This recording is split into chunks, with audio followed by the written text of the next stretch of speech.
Now at this time, we would like to introduce our Oahu Island Design Workshop and Nursery Tour. Yeah, so we have, again, Brenna and Sue went on the tour. And then I think we had Alberto and Kathleen as well. That's correct. Who were on the tour as well. So there they are. Yeah, excellent. Alberto did an incredible job at procuring and this tour of ours. It was perfect from beginning to end. Alberto, you're awesome. You are awesome. Very good. Thank you. Okay, so should we roll the video? Let's let it roll. See the tour and the workshop. Excellent.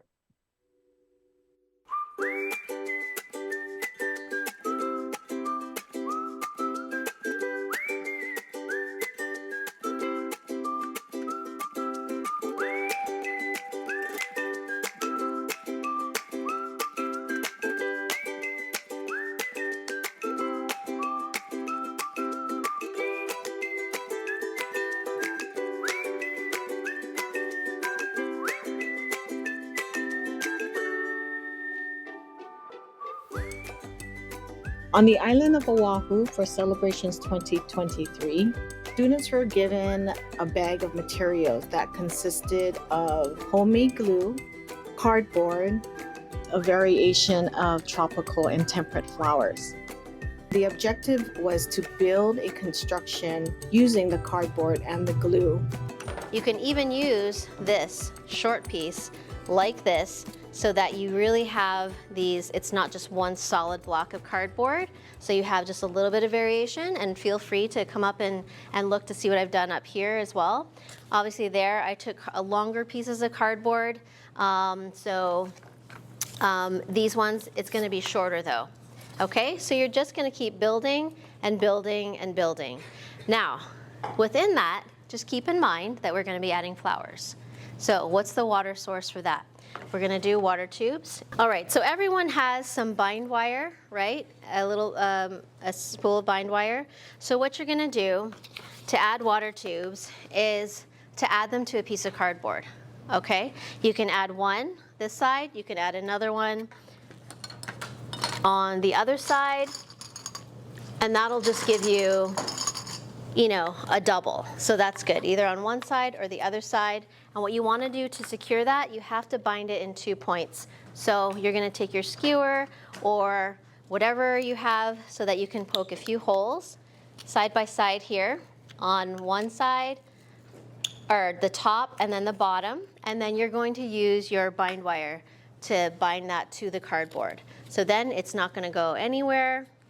If you only bind it in one spot, then it's going to shift around on you. So always 2 points. So then once you have your piece that has the water tube on, you can go ahead and add some glue and stick that on right there. Okay, now as for the next pieces, you can go like this at an angle and hide it.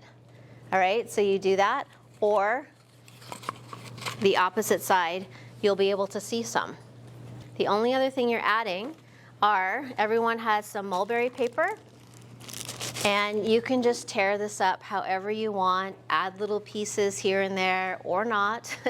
So that's up to you as well as a creative, for a creative license. You can add some of this.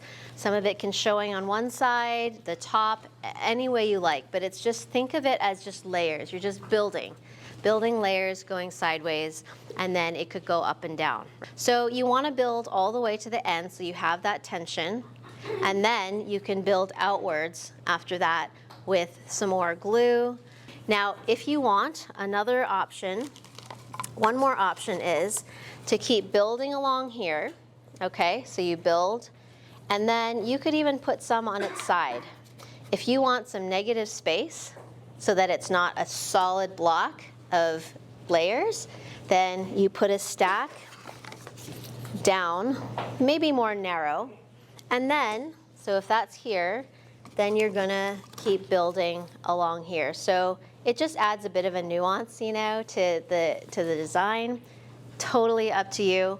But if a lot of these cardboards are the same size, so you're definitely gonna be wanting, you're gonna wanna cut them in half here and there, okay?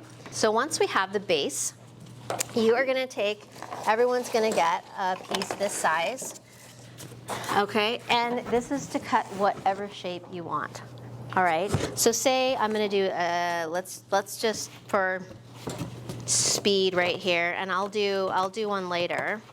I'll do one up so that you can see kind of what this will end up like after your base.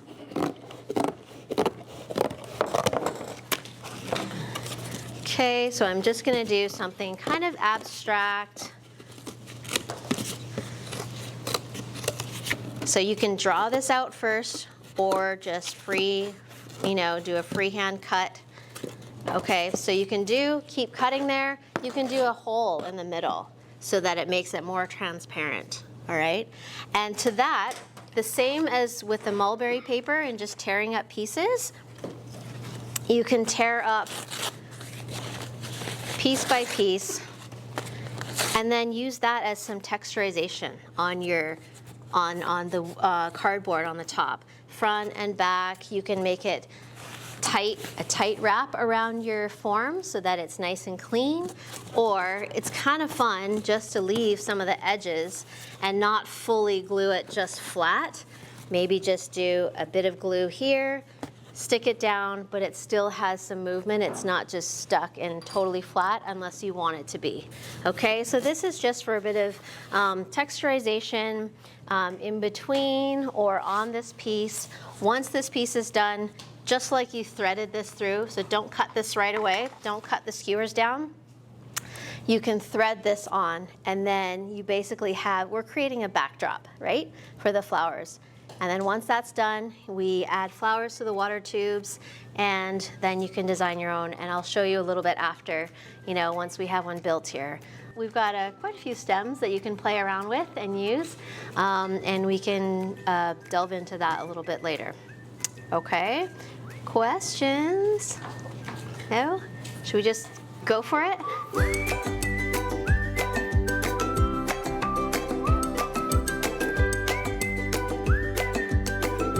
So it goes through, a little cutout, I just put this here, why not, right? So now I have another layer. If I could put flowers behind here and they come out this way.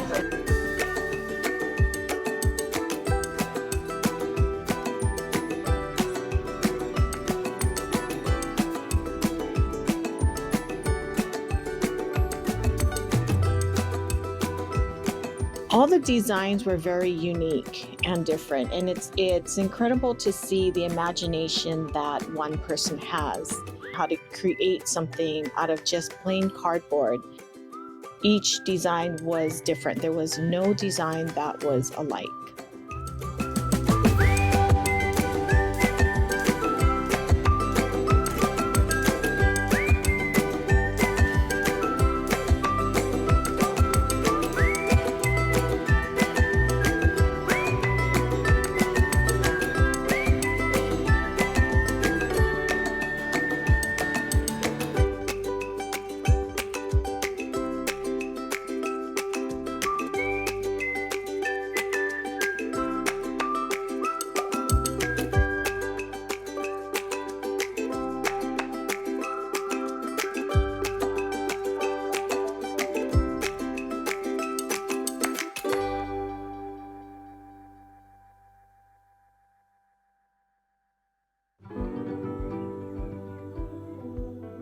The attendees were fortunate enough to visit various farms around the island of Oahu.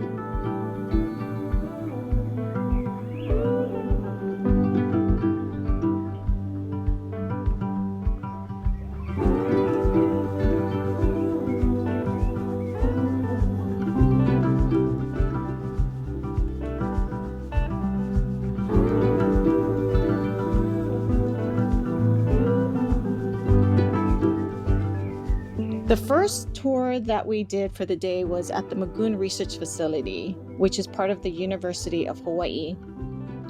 The Magoon Greenhouse Facility houses the teaching, research, and extension activities of the Department of Plant and Soil Sciences, College of Tropical Agriculture and Human Resources.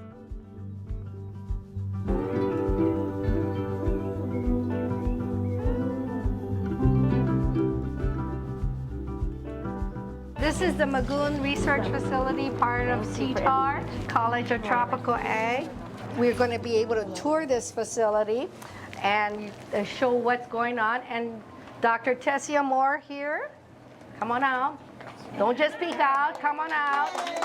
We met her yesterday, but she's going to help us by showing us what you have going on here. Yeah, we'll start in the classroom because many of the things are here, there, and everywhere. And with a big group, it's hard to go through different aisles and different things. So we're bringing what we have in the greenhouse here first, and then Thank you.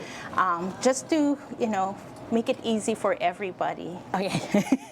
So good morning, everyone, and welcome to the Magoon Research Facility. So as I mentioned earlier, this is primarily the research and instruction facility of the Department of Tropical Plant and Soil Sciences, to which Alberto and I belong to, and Dr. Baldos, who will be joining us shortly. So I'm one of the faculty members at the department, and my focus is orchid and anthurium breeding. So I do work closely with growers, HFNA in particular. We have a very close relationship with growers and industry for both orchid and anthurium. The program actually started in 1950 by Dr. Haruyuki Kamemoto. So Dr. Kamemoto bred many of the varieties that we have commercially. For instance, the white dendrobiums that you were working with yesterday, that was one of his last dendrobium releases. It was called UH800. So when you think of the varieties and you look at your Neotropica book, we owe a lot to Dr. Kamemoto. So I mentioned earlier that we do potted and cut flower dendrobium. We're lucky we have some material in tissue culture, which means we have it in this one is something that we cleaned up, but we're supposed to plant it out. So we're growing them in what they call community pots. Not many people do community pots nowadays. It's kind of like we have to train more students to learn how to do compots because it's like a dying, right? I mean, I'm sure. How many of you have heard of community pots? Okay, so each one is a little plantlet and you're all together in a community. And so from a condition where it's high humidity, you plant them together so that the microclimate, you have higher humidity and you don't have as much transplant shock. Now this is a very tedious process. So this is some of our potted plant. So actually this was collected years ago and we placed it in tissue culture. And so hopefully we'll grow this out and we can make more potted plant varieties. So to make a dendrobium variety takes like 7 years because we go through testing, especially if it's cut flowers. Yeah. Because you want to see how it grows because when it's young, you think they'll produce a lot, but as the plant gets older, they tend to take their time in between flowering. So it takes a while. Okay, so that's compressing 7 years in 7 minutes. So it takes 7 years to grow a full plant? It takes about, if you go from seedling, it takes about 7 years for the full cycle before you replant. Okay, now we'll move over to anthuriums. This is what an anthurium seed looks like. From pollination to germination, it takes about 6 months for the seed to mature. This one I call it open pollinated because the ants probably pollinated it, but it's on something of interest. So this is actually, those of you, check your Neotropica books if you're not familiar, this is centennial. So this is a centennial fruit. So I'm curious to see doesn't matter what the male parent is, I just want to see what the offspring looks like. So once the seedlings start flowering, we see something interesting and we don't even know what the mature stage looks like. We will decide to clone the young leaf. And then with advice, we'll ask some of our advisors, does this look good? And sometimes they'll say yes, and then we'll proceed and clone it. Because it takes about maybe 6 months before we see some activity and before we can get enough material to test with our cooperators. So our cooperators will test the material in the field, because looking at 4 to 6 spots will not give you a feel for the commercial product. So we need our cooperators to test, and they will test anywhere from 200 to 1,000, depending on how the plants perform in the field. Now that we have a tight pipeline, pretty much everything we do now gets released. I would say over the past about 5 years that I'm getting that input. Before, we had varieties that were released. Case in point was this variety called Rudolph, the red-nosed anthurium. So it was white with a red nose, but we didn't know it was strong against blight. That was it. But we didn't know that design-wise, that red nose was detracting too much contrast, and it doesn't play well with others. So now when we put things in culture, it has to play well with others. Otherwise, it gets cut. It's like, don't bother cloning, because we're so short with staff also. So getting that feedback helps us to prioritize. Only Hawaii growers get the varieties because we are funded by the state. So it gives our growers a competitive advantage. I mean, our growers can grow other varieties. They can grow whatever they want, but the varieties we develop are released through industry. All right, so my name is Orville Baldos. I'm an associate researcher in the Department of Tropical Plant and Soil Sciences.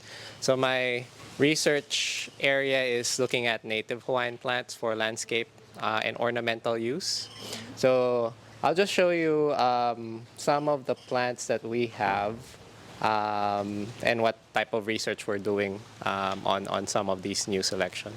Okay, so we have on this concrete bench on the left a bunch of plantings. So this is Naupaka. Everybody familiar with Naupaka? So this is a variegated selection that I found.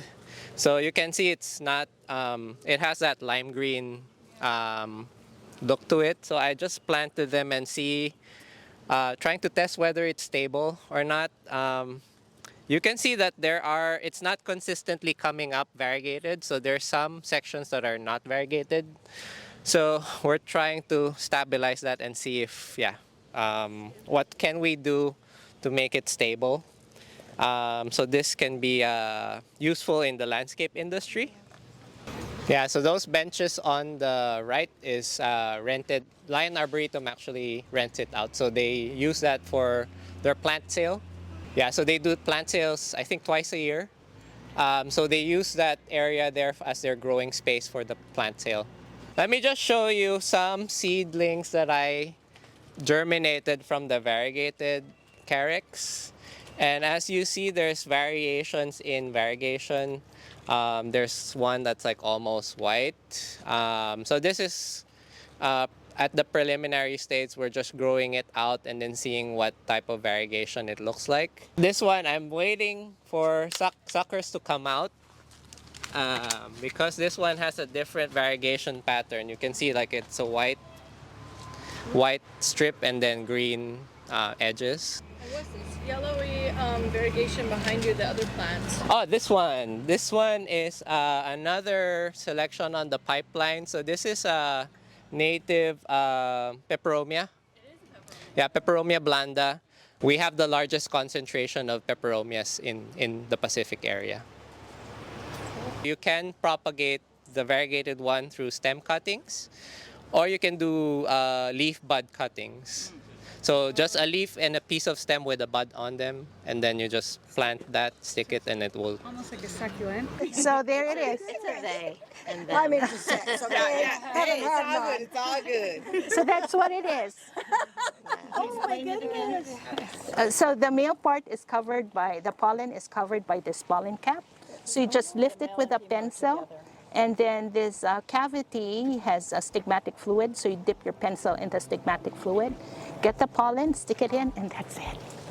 And the fruit looks like this. The second place that we visited was the Waihole Botanicals, which is located in Kaneohe on the island of Oahu. And this place is open to the public, where they sell various plants, landscaping plants, specialty plants, you name it. We are Waihole Botanicals. We're a landscape and ornamental plant nursery. My name is Nathan Miranda. We've been running this nursery for almost 20 years. This November it's going to be 20 years. My dad knew Mr. Moriwaki, who had been trying to sell this nursery for about 10 years. And he thought it would be a fun project to take over a 5-acre nursery, which as we've learned, it's a whole nother business in itself. But you know, we try to do the best we can with a really small crew of people. Our main propagator isn't here, but one of these days, if you guys ever come and visit us on a Friday or Saturday, you'll see my sister and Makani working here, and they're doing a phenomenal job. My big question is, I've done so many tours over the years, doing like tea tours and other types of ornamentals. Do you guys have anything that's interesting to you guys in particular? Because I can focus on anything, but if you guys just want me to walk you through the nursery, we can do that too, and we can kind of diverge the tour as you guys see fit. But I want to make it interesting. Yeah, just watch your head here. It's kind of low.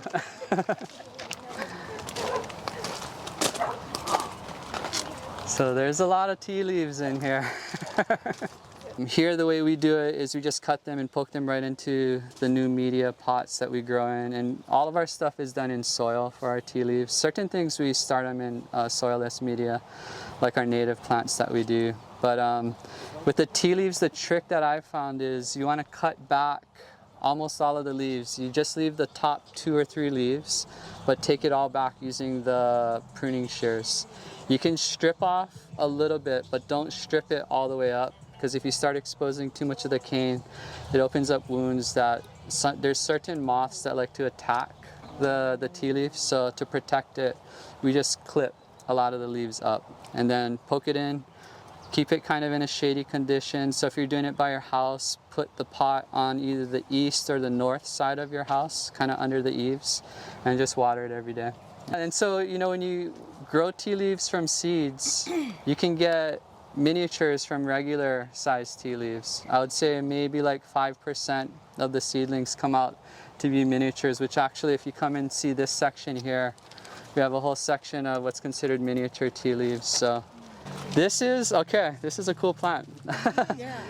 This is a dwarf ylang ylang, and I got this from Nate Wong from Foster's maybe like 12 or 13 years ago. Yeah, feel free to pick a flower. There's tons of flowers on them, but it's one of the oils that they add to Chanel No. 5. So, Nathan, I think it would be nice to show them the anthuriums. Oh, the anthuriums? The species, yeah. For foliage. The species. Okay, yeah, for sure. We can kind of come down this way. We had a workshop yesterday. Oh, okay. And one of the 5, demonstration. One of the 5 arrangements they made was just foliage. Oh, okay, cool. Yeah. Okay. So this is Anthurium brownii. It's a really tough indoor anthurium. Yeah, floral arrangers like to use the cut foliage because, yeah, they can last really long in a arrangement. But yeah, even in a house though, they're really tough plants for an indoor plant. So compost pile. So you're welcome to take any of the dry leaves with you. You know, sometimes even under the benches, you'll find some of those other anthurium leaves. Oh yeah. It's really easy to kind of get sucked down different rabbit holes of plants, as any plant person knows. So I've been down a few. You know, I've come back to tea leaves several times now. Bromeliads, sort of. So I kind of fell in love with alcantarias and vricias because they don't have thorns. Growing up My dad had a lot of neos and aechmias, and we used to have to clean them. And anybody who's cleaned neos and aechmias know you just get ripped all the way up to your elbows when you deal with those. Nice, friendly ones. These are all friendly ones. They don't have any thorns on them. This is kind of the newer ones of my collection. I got a lot of these from David Fell at Hawaiian Sunshine Nursery, like right before they sold to a new owner. So I think he was calling a lot of his seedlings, and I've got, yeah, that one's really cool. Yeah, that's a species. This one is called Hieroglyphica. So this one, David crossed it with some different colored ones, and these are all Hieroglyphica seedlings that came from David Fell. And I think they were just all culls that he didn't have any names on them. I have to ask him one of these days if he wants to name any of them. I think these ones are all beautiful bromeliads. But yeah, if you have a shady spot in a garden and you want to add pops of color, they're really good. All right, guys, thank you so much for visiting us. Hopefully we'll see you again soon. The next farm that we visited was an amazing farm run by Dr. Richard Criley. We saw a lot of his plumeria collection that he created. On his property, there was many different variations of plumerias. Some had fragrance, some did not. Some were big, some were small. Colors were all amazing, just very unique and exciting to see.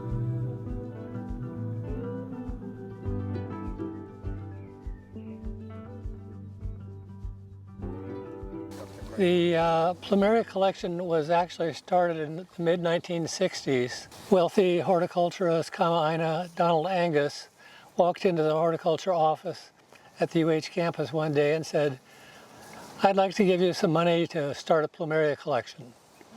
Well, you know, university departments are never adverse to accepting money. So they said yes. The person who got tapped to manage this was a young graduate student named Ted Chin, who ultimately also became a technician for one of our plant breeders, Dr. Jim Gilbert. And the early collection was established several plots down the road from where we are now. This is actually the fourth iteration of the plantings over the past 60-some years. So we've kept adding to the assortment. The early assortment was all plants that were collected here in Hawaii. That's what's on most of these posters as well. Not too many of the flowers illustrated in these posters are mainland selections. They're all Hawaii collections. And of course, you know, you have a plumeria in your yard, you don't name it, it's just yours. So when Ted collected, he had to give them names. So we have names like Loretta or May Moyer, or names that recognize the people who donated the cuttings. So that's why a lot of the names you'll see on the poster are women's names. We have a few plumerias with male names. One of them is Dean Conklin. He started the plumeria collection that is at the City Botanical Garden in Cocoa Crater. And so there's a nice large coral colored plumeria named for him.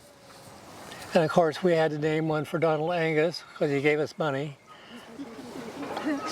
And it is a very nice one. It's a good lay flower type. Among the different types of research that we've conducted out here, studies on how to propagate, how long the flowers will last. If you're into lay making, are these good keepers or are they one-dayers? Before we start in the field, are there any general questions that people would like to ask that I can answer? Because once we start moving and people spread out, you don't all get to hear the questions and the answers. Where does the plant's lifespan usually go? We have some in Honolulu that are probably 75 to 100 years. Well, all these first 20 plants in the row were established in 2002. Okay. This is another species. The narrow petals, that's why the species name is Stenopetala. The word steno in Greek means narrow. What's the name of it? Plumeria stenopetala. And the next couple of plants are also stenopetalas, so you can see there's variety when they're grown from seed. Yeah, how exciting. Now this tree I'm going to stop at and talk about. So take a look at the foliage on this tree. It's almost like a magnolia. Good comparison. It's evergreen, no rust, has a very, very short petiole. The plant itself flowers a lot, so you can see flower clusters all over the place. It was much better earlier in the year, but that's like surf. Should have been there yesterday. So this is one that I would like to try some breeding with because it has a good structure, good heavy branching, evergreen foliage, rust resistance, flowers heavily. Feel the texture of the flower. It's not all that great for lay, but it's a nice. A little thicker than Singapore, though. Yeah. No, not really. The farm after that was Plant Hawaii, and they are located in Waimanalo. There are various days that you can go there and visit and purchase plants, or you can buy them online on their site.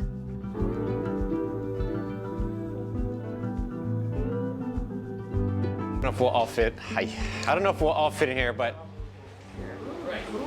yeah, here's coming. We can stuff inside for a moment. So, hello everybody. I'm Scott, the owner of Plant Hawaii, and there's several of us that keep this thing going. We'll see the rest of my gang as we're walking around, but I just wanted to say hello to everyone, and I'm gonna do a little drawing at the end, so I want to give everybody it's for this black bat. It's a really cool plant. It's a Taka Chanterii, and it's one of the coolest flowering plants that we have, I think. So, Plant Hawaii is a nursery. When I took it over 10 years ago from a friend of mine, it was originally an orchid nursery. So when I took it over, I have a landscape design background, and when I took it over, I was going to make this my mecca and grow all my own stuff. Pick the good one. Well, what happened was because we had because we had so many orchids. Did everyone get the ticket? Yes. Okay. Because we had so many orchids that came with the place, I was trying to sell them off, and people were always asking, can you do arrangements? And it was asked over and over and over again. So I was like, this must be a thing. So I started a florist division. And so this is our kind of our workshop. We have a couple workshops. This is one of our workshops. And this is also where we do our shipping. This is our shipping department. So we fluctuate between shipping and live, just live. Yeah. Yeah. So this is a certified nursery. Yeah. So we sell online and we deliver on Oahu for free. So yeah. So we'll walk around. Basically, I'm going to show you just kind of a little walk through our greenhouses, and you can see a lot of this is our wholesale business, and then we'll get into some of the funky, cool, rare plants as well. Any questions along the way? Are you selling? Yes. Oh. Yes. Let's do the rare stuff first. So these are our different houses. Our first one here is our alocasia house. When people really got into collecting plants, we already kind of had some of the fun stuff, and so these were some of the variegated plants that people were going crazy over. Yeah, so basically the rest of the houses are calatheas or calatheas. And then I have a new partnership with my aunt, who's the hibiscus lady. Oh, that's cool. And so I will be selling her hybrids online to the mainland. You still got to go there if you're local. But this one's gorgeous. Oh yeah, then we get sweet. We want to see your face. I was just going to say, get Perfect. Oh, that's stunning. That's a cobra fern. A friend of mine brings them in from, or brought them in a while back from Thailand. Scott, how do you look for plants, or how do I look for plants? Like that one for example, said, let's say, how do you find them? And just like, scouring the internet, and basically looking at what some of the other growers are doing, and then just asking my staff, because they're all collectors and growers as well. So I kind of feed off of, because some of the stuff is just too expensive to try and do like mass quantity, to try and get it propagated, and by the time you propagate it to sell it, it's already has died off, the whole hype and whatnot. So yeah, it's a game. Yeah. And this is just like a lot of our propagation of some of the rare stuff.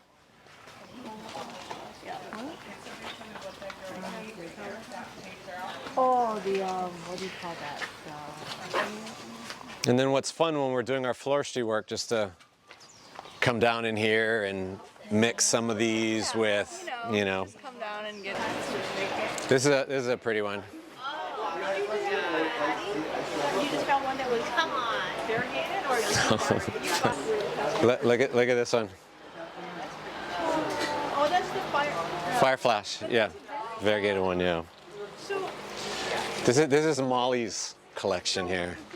is it just that some variegation happens and then you do that cutting from that? Is that what you do sometimes? Yeah.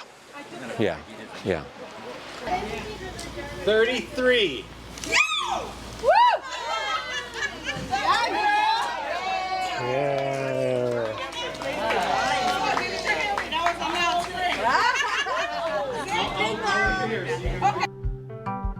Final farm that the attendees were fortunate to visit was David Urian's tea collection, and this was in Waimanalo. His property is incredible. Anyway, I'm David. I raise tea leaves, and let's go for a walk.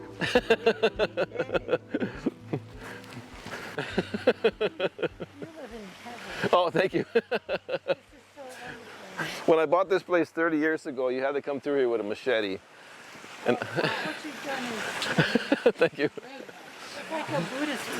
Oh, thank you. No, that's a mule's foot fern. Yeah, it's an invasive, not supposed to sell it, and it pops up all over the place here and there. It's kind of like that, like a Lawa'e staghorn thing. Yeah. Oh, that's part of it. Yeah. That was seeded. Is this a different variety? It seems like this would be. Yeah, that's a different variety. Yeah. Yeah, she gave me a bunch of different things. I don't know the name of it though. I should, but I don't.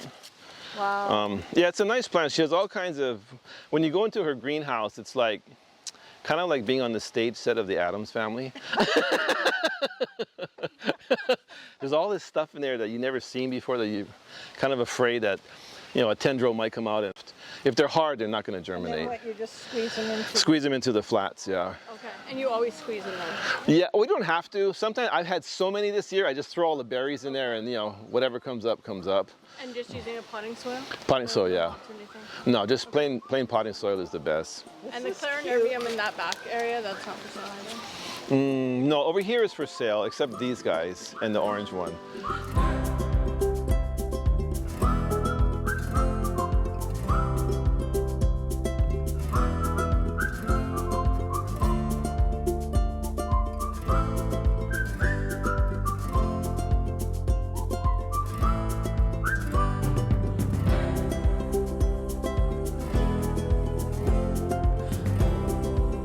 So, Kasi, I notice you have a nice array of clippings here. How excited are you about this? They're beautiful. Yes. It's like such a treat to be able to just purchase them right off of the bush. Yeah. What a variety. Are these varieties you've seen before, or are they new to you? They're new to me. So the White Knight, I feel like I've seen something similar to it. This one? Yep. Not exactly that. I do a lot of like wreath work for Christmas and stuff like very that. cool. So like and leis and stuff like that. So it's always nice to make bows, like like. Oh, I with the tea see. leaves. Yeah. That's cool. So you're finding new inspiration in these colors and varieties. Yes. That's so awesome. Thank you. Yeah, sure. So this is Barbie, and she was involved with our workshop yesterday and now on the tour today. So do you have some favorite highlights you'd like to share, Barbie? I love that you scavenge and save everything like me. I'm not the only person in the world. Just the tips. Foragers unite. Foragers unite. Yes, hoarders unite. Orderly hoarders unite. But I love just the way that you use the dries and the live plant yesterday with the kodama. Is that you call it? Kokedama thing. And just the tips that you and Sue had yesterday was just amazing. What's your favorite about today so far? If there's just one, no. No, there's so many because there's so many different varieties of tea plants, which I did not realize. This is like Meli Kalikimaka, which is Merry Christmas, which is very appropriate there. And so he's graciously letting us take cuttings and we're buying them for them. So this is a really cool thing. But so I'm really glad to find these different nurseries because I'm going back to the original tea farm to try to set up an account and bring some of those plants for the customers into my store and things like that. Wonderful. So, that's our whole goal here, is to spread the love, spread the tropical joy, right? And I got to see Plant Hawaii, which I already buy from for years, and so I got to see all their private stash, so now I have to go back and go buy some of those things too. So so for anybody thinking about coming to one of these shows, this is my first one, I would highly recommend it. So hi, Nicole. Hi. You were with us for the workshop, the demonstration, now here for the tour. What can you share of how you've been feeling this weekend? It's so amazing. If you love plants, if you want to be around like-minded people and have a feeling of just pure joy, then it's just something that I would pay $300 to attend. Wow. Yeah, it's just, per day. It was so it's safe to say that you've been enjoying this, and like you said, being around like-minded, passionate people, and the tour today. Alone, really. Do you have a favorite highlight? Here, this place is so amazing. I don't know. It doesn't feel like it feels like we're in not a real place, right? It feels like I want to live here or house sit for him. Yes, please. Yes, please. Awesome. Well, we thank you so much for being with us. Yes. And it's been great. Please do it again. Okay, so we have a very important person here. This is Jay. He's our driver taking us to all these wonderful places. So Jay, how's your experience been with the celebrations 2023? Very interesting. Yes, he doesn't like me anymore because I made him cut a whole bunch of cardboard in preparation for our hands workshop. Are arthritic just because of that. Well, how is it back, with touring, and how are you enjoying the tour? Oh, it's really good. Yeah. It's super interesting, and it's not that I'm a plant nerd or anything, Well, I'm not either, am I? So No. Yeah, I've learned so much and seen so many new things, coming from Canada. I do not get to see this on a regular basis. You're from Canada? I am from Canada. Well, see, how else are you going to meet somebody from Canada with all this experience and getting their, perspective of the industry and talent, basically, because that cardboard, I didn't know what the heck you're going to do with it. Well, I feel very honored to be invited here and be able to immerse myself with Hawaii Ohana here. Oh, okay, yeah. Well, you're already, it's not Kamohana, so Oh, yeah. So anytime you want to come back, I guess they'll invite you. Oh, hey, thanks, Yeah. Jay. Okay, I'll take you All on right, up. So, Ui, it's nice to meet you. Hi, thank yes. you. Are you having a good time I'm today? having a wonderful time. Yes. Thank you guys Yes. for everything. I'm enjoying myself. I am in heaven on earth. Yes. I'm in heaven. And this is beautiful. And this whole trip was outstanding. Yeah. Outstanding. I really appreciate it. So, lots of highlights. You got a Um, favorite highlight? Yes. Tea leaves. I love tea leaves. I always kill them.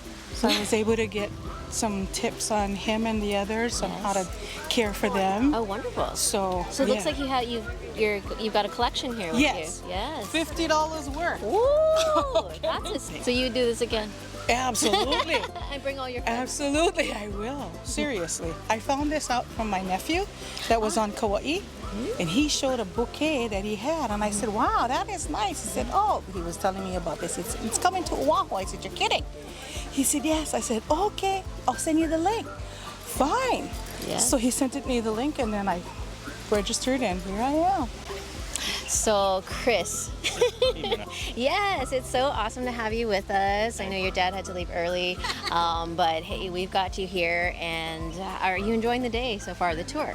Yeah, the tour has been great. I've visited a lot of different like nurseries and gardens or botanical gardens that I haven't visited yet. So.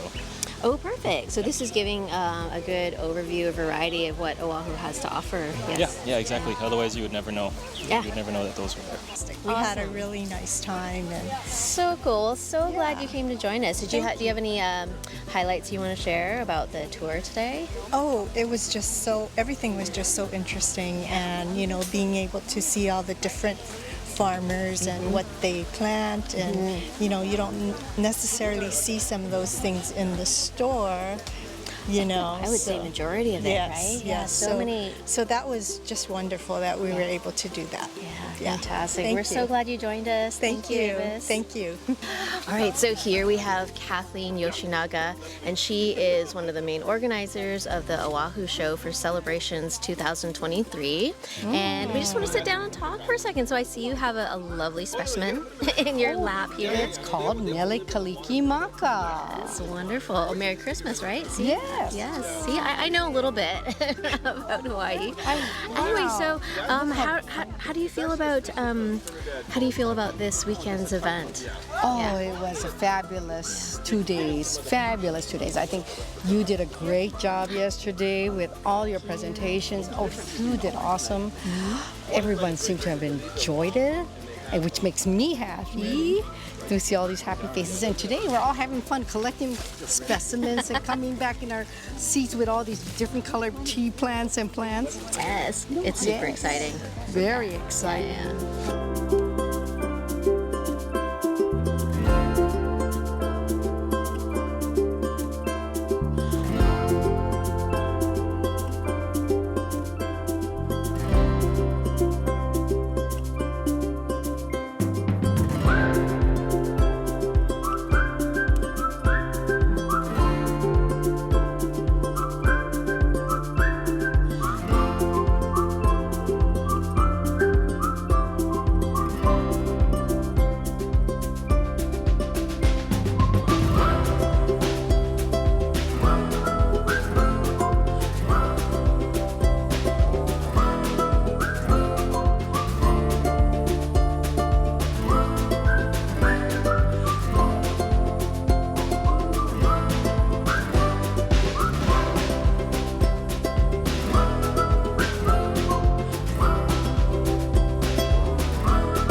Wow, that was cool. That was fabulous. great. That was great. Yeah, wonderful. Such a tour. great day. So good And to you guys revisit. did such a great job. And thank you, Alberto. You did a fabulous job capturing it all. Yeah. Thank you, Sue and Brenna, for moderating most of the Yeah, it was the great. tours. And that was Yeah. Sue's voice. Yes. It was Yeah, awesome. and- Thank Colin for the video. Put And piecing lots it all. of and lots of happy people that really had a great time. Yeah, that's what it's all about, isn't it? And it was so cool. An incredible day. It was so cool that so many plants were available to the public. They were just that was awesome. Oh, I buying them was up. so jealous because I was the one who couldn't take anything with me back to Canada. Aw. Everyone had their arms full. It was wonderful. How are yours doing, Sue? I know you took Oh my you had a lot. So mines are actually still alive and they're growing. So I actually Nice. picked them up and I got like lots of other different tea leaves. My plumeria ones died. Oh. Okay. So I have a question then, because we're getting into the Q&A part of it. So on the note of plumeria, so with Dr. Crowley retired, does CTAR plan to continue work on the plumeria? I mean, these are kind of, we're thinking of what the future holds for all of these kind of beautiful collections. Alberto. Yes, we definitely plan to continue the work here in Oahu. The collection that we visited in Waimanalo, it has been maintained, and we are starting a new collection in Perth City. Dr. Crowley has actually been advising me in that process. We already propagated 30 of the best varieties specifically for lay and for shipping, like the flowers that have thick petals that can be handled well. So we plan to continue that. And Dr. Crowley did before some studies, and he separated the varieties that can handle 6 days, 8 days, 12 days, in a bag under refrigeration. So we plan to continue doing that with other varieties and provide cuttings to growers. Because there is a big movement here in Oahu now of revitalizing lay. There are grants that were awarded to make this network of, and we CTAR, we are part of it. We are propagating like the starter plants to give to families that have backyards where they can grow pikaki, pacalana, different lake flowers, and one of them are plumerias. So we're definitely working on that as we speak. That's awesome. I love the fact that the lei making is becoming a very important skill and tradition to preserve, because unlike any leis from anywhere else, I mean, there's just so much skill and so much artistry involved beyond anything that's happens around the world. And I think there's a great deal of interest in that beautiful craft. So that's really great to hear. Are there any other questions there, Johnny? I have one actually from the audience. Excellent. Someone from our great audience mentioned, I like all these tea plants. Do these nurseries have websites, and do they ship? Do you know that, Alberto? Yes, some of them do, like Plant Hawaii. You can go on their website. If you Google Plant Hawaii, you get to it. And if you want, I can help provide contacts. But they do ship. Plant Hawaii is certified, by the way, so they can ship to the mainland. And David Earing, the tea guy, you actually have to go to his property. And I'll tell you, I saw him yesterday, and he still talks about it. Like the nurseries, they were so happy. They never had 30 happy, fun, loud, laughing people at the same time. And they really loved it. And they put so much work on it. Like seriously, like they're there, like that's their life, and see so many people interested and like really like amazed by it. It makes their day, and they were so happy. And yeah, and I'll going back to the question, I would be happy to provide like links that could be forwarded, I don't know, to the audience. But if you just Google Plant Hawaii, they definitely ship. And if you cannot, if they don't have a specific plant, you might be able to direct to another nursery if they have it. So if someone came to Hawaii, and specifically to the island of Oahu, do they need to make an appointment or anything like this, or can they just go to these nurseries that we have listed on the Zoom? Waiahole Botanicals, they are open Friday and Saturday only.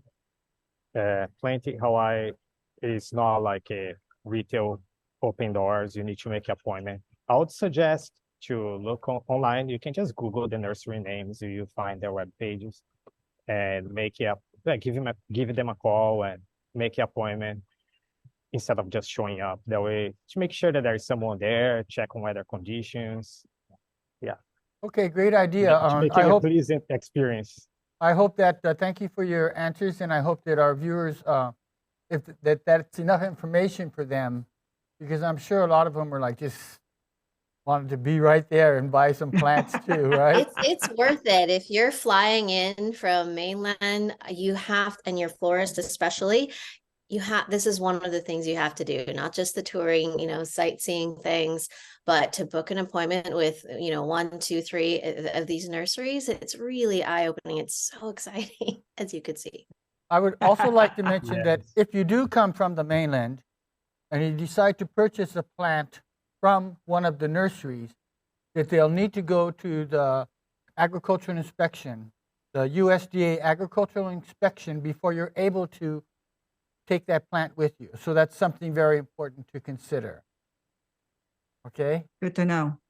Good to know. Yeah, you can't just put it in your suitcase or carry it on. It needs to be inspected. Now that same thing goes for us that export tropical flower gift boxes. We have our limited permit stamp, and everything needs to be inspected. Nothing leaves Hawaii without an inspection. And likewise, bringing things too. And likewise, bringing things inspected. Yeah. Right. Good point. Did you see me bring around those dried anthurium brownia? My gosh, they're held them, beautiful. I held them as long as I could, and then I ended up donating, giving it to there it is. There it is. I hope somebody took a picture of you. I actually bought a plant, and it's going really strong. It's super nice. I mean, come on, how can you beat this? Can you see that? That's gorgeous. They're just piece of nature sculptures, aren't they? After they dry. Yeah, they're just fabulous. Yeah. So also, I'm wondering, when they say certified nursery, when you buy at those places, is that already then certified and being inspected, or do you still have to take them for inspection? Well, I might be able to answer that, and Alberto will correct me or add to it.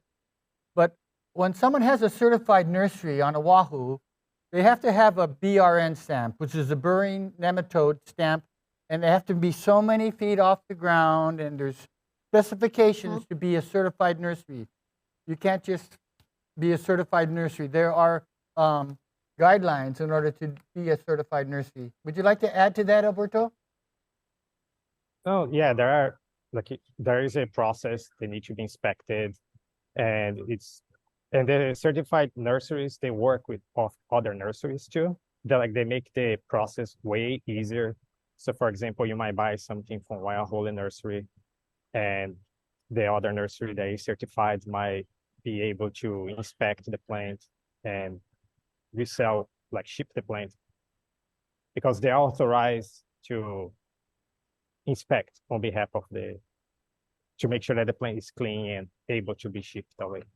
So if you have, in other words, just to be clear, so if your nursery, for example, let's say you have a nursery and you have a BRN stamp, and it stands for burying reniform nematodes, right? Yeah. So if I have a plant at my nursery and I bring it to your certified nursery, it's okay for you to inspect my plant, and then it can be certified by you to be able to carry or ship? No, it has to be growing in the nursery. So that's why it's important to make the arrangements before, so you know where you're going and where you are buying plants from. That way you can guarantee that the plants that you buy, you can ship back home. Okay, great. I see a question here also. In your personal survey during the nursery tour, Sue and Brenna, which plant material intrigued the attendees the most? Is that a loaded question? It's a loaded question. I believe the tea leaf, they're really excited about the tea leaf. And That's at what I would say. yeah, at Plant Hawaii, he had a lot of rare plants, and I think some were interested in that. But and then at Waihole, they had the Anthurium brownie eye. I mean, there was like Yeah. a bunch of us going crazy I over think that. just to see that many varieties, right, of tea leaf that you've never seen before, and the colors, I had no idea. And you know, it wasn't just me; it was the locals too. They were pretty intrigued and surprised by all the different types, and it was, yeah. I mean, you I saw in think the the video. best part of this all is that yourselves as florists have the opportunity to be exposed to all these different products, you know, and not everybody has that opportunity. But I believe we mentioned this yesterday. HFNA has a book called Neotropica, and we are in the process now of updating that Neotropica book, which will be available to everyone. And that's coming up soon. And when that does happen, you can go to neotropica.com and be able to see when our new updated book is available. And we've got leis and potted plants and anthuriums and tropical flowers, and the list goes on. So it's a wonderful book. So something else to consider when you thinking about getting products. It's really helpful to have that at your fingertips. I mean, mine's just right on my bookshelf right there, easily accessible. Because, you know, a lot of it is by color as well, besides just by variety and or by species. So it really helps because most floral designers are visual people, and to be able to actually see that, you know, I can't pronounce most of the names anyway, but you know, I'm like this color, and then they also have numbers. So it's very helpful to communicate that with the grower and what we, you know, what we need and want to design with. It probably And helps. the exciting thing about the next edition that's coming up is it will feature some of the new varieties of the bred anthurium. So that would be my next question to you guys. That would be my question to you guys, because both Sue and Brenna are on sort of the advisory committee for Dr. Tessie Amore's breeding process. So what color that you've seen and shape that's happening right now that probably in the process of being released over the next few years that excites you guys the most? What have you seen? I'm gonna go first because I have a list. I know you do, Sue. I have a list. The wish list is long, right? Because there's a lot of real cool ones. Oh my, Brenna, do you want to share which is yours? And I will share mine. Well, mine's a little bit limited because I'm not exposed to as much. So, but I've been, you know, the one that showed in my video of the demo was the Choco Anthurium. And besides the color, which is that kind of rich, deep brownish red color, the shape, everyone is actually quite different. So they're not so uniform. And I had 5 to choose from for my one singularity design. And it had just the perfect curve to show that face and to show all the beautiful features of this one anthurium. And that's probably one of my favorites. And of course, the other one is the Shibori one, which is the speckled one. And that sometimes it's a little bit difficult to design with flowers that are so that have a pattern and that are quite different. But if there's a will, there's a way. and I really love those. Those two are probably some of my favorites that, you know, are unique for me. And as you showed it in your when you're talking about extraction, I mean, that's what we're looking for, and it has multicolors. That gives you opportunity to explore both or several of those colors. So that worked out really great. Okay, so Sue, give us your long list. She's so lucky because she gets to go there more often to see what's developing down the pipeline. Very exciting. Yeah, so I got to talking with Dr. Tessie, and I was telling her we need more whites, and she was showing me all of these whites, and there's one that that I believe that it's an old one, but they're bringing back, and I believe it's Centennial.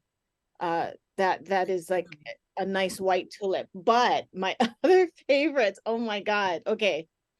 So there is Moi Moi, which I believe is a UH, but it's, oh my God. It's, when I first saw it, I was like, I can just die right here. And Me too. Me too. I could die right with you, right there. The colors, I mean, the mauves, the pinks, and the browns, and it's just all mixed. It's absolutely gorgeous. And then there's another one that's a raspberry, and I believe that one is the UH2555. Oh my God, totally new color. Because it's so hard to get that fuchsia pink color. So that raspberry one really excites me. Another one that is new is the UH1712, and that is like a tulip form, and it's like a brownish, but it has a little pink into it. That I don't know. That's like my all-time, like maybe my top 10. I have so many. I agree with you. And then the Hokuloa is definitely my favorite. That is a UH1. And then the newly released one is the Phil Rulota and the Kathy Rulota, which the Phil Rulota is like a rusty red, and it's like a bake rusty red color. And the Kathy Rulota is like more of the brighter red. And Brenna, you used that at Symposium when we did our presentation. Yes, I think I had 50 of them that I made into a heart, which is kind of the anthurium shape, and I heart Hawaii. So, yeah, that's what great. about Alberto? Do you have what's your anthurium fave? You must have.